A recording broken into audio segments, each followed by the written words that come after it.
کسی زمانے میں ایک بادشاہ تھا جو بہت عقلمند تھا، لیکن اس کا بیٹا بہت جلد غصہ کرنے والا اور بدلہ لینے والا تھا۔ ایک دن بادشاہ نے اپنے بیٹے کو ایک تحفہ دیا، ایک خالی صندوق اور کچھ کیل۔ بادشاہ نے کہا، جب بھی تم غصے میں آؤ اس صندوق میں ایک کیل ٹھوک دینا۔ پہلے چند دنوں میں صندوق کیلوں سے بھر گیا۔ ہر وقت غصہ آنے پر شہزادہ ایک نیا کیل ٹھوک دیتا تھا، لیکن کچھ دنوں بعد شہزادے نے محسوس کیا کہ ہر بار کیل ٹھوکنے سے اس کا غصہ کم ہوتا جا رہا ہے۔ آہستہ آہستہ کیل ٹھوکنے کی ضرورت کم ہوتی گئی۔ آخرکار ایک دن آیا جب اس نے کوئی کیل ٹھوکنے کی ضرورت محسوس نہ کی۔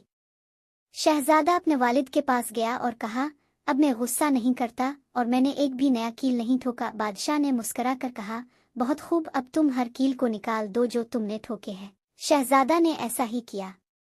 جب تمام کیل نکال دیے گئے تو بادشاہ نے کہا، بیٹا، کیا تم دیکھتے ہو کہ صندوق پر کتنے سوراخ ہو چکے ہیں؟ یہ سوراخ تمہارے غصے اور جلد بازی کے نشان ہیں۔ جب تم کسی کو تکلیف دیتے ہو تو وہ تکلیف ہمیشہ کے لیے رہ جاتی ہے، جیسے یہ سوراخ۔ انہیں معاف کرنا سیکھو اور غصے کو چھوڑ دو، کیونکہ بدلہ صرف تمہیں نقصان پہنچاتا ہے۔